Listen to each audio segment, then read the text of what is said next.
Gojo asks him why he's still wearing that face, and guesses that Sukuna's original thought was to steal Megumi's body so he'd hold back during the fight. Unfortunately for him, our man's been through a specific set of training that allows him to go all out on anyone who resembles any sort of resemblance to the great Toji Fushiguro. Considering that Gojo himself trained Megumi, he probably knows exactly how many hits his student can take before he dies. And given that Sukuna had survived death while possessing Yuji's body, Gojo thought it would be prudent to only start worrying about Megumi's welfare after he kills the person in control.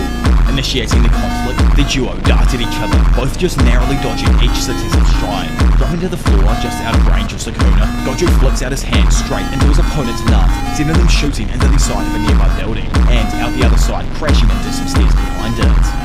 Getting up, he's instantly harassed by Gojo, who, stomping in his direction, proceeds to kick him in the gut so he's perfectly placed in the middle of an overpass bridge platform. Continuing to stomp down, Gojo collapses the platform Sukuna was on, making his footing extremely unstable.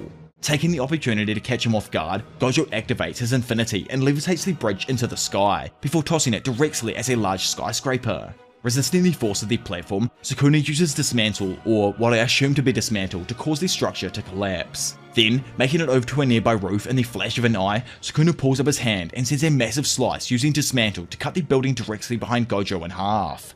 With our man turning around to look at it, Sukuna quickly rushes him, throwing a fat right hook that catches Gojo off guard. However, as the punch connects with his infinity, he decides to deactivate his technique in order to physically take Sukuna inside of the collapsing structure. Following him up the hallway, Gojo quickly opens a door for a moment that blinds the two from seeing exactly what ability they're about to throw at each other. Catching them both off guard though, the building crashes into the ground below, bringing their previously intense fight to a brief pause. Walking out of the debris while all of the smoke slowly starts to disperse, Gojo jokes that, well, he's just gonna pin all of this destruction on Sukuna once he gets out of here. Sukuna though points out that he really can't say anything, quickly making Gojo realize that Mei Mei's actually streaming this entire fight to the world.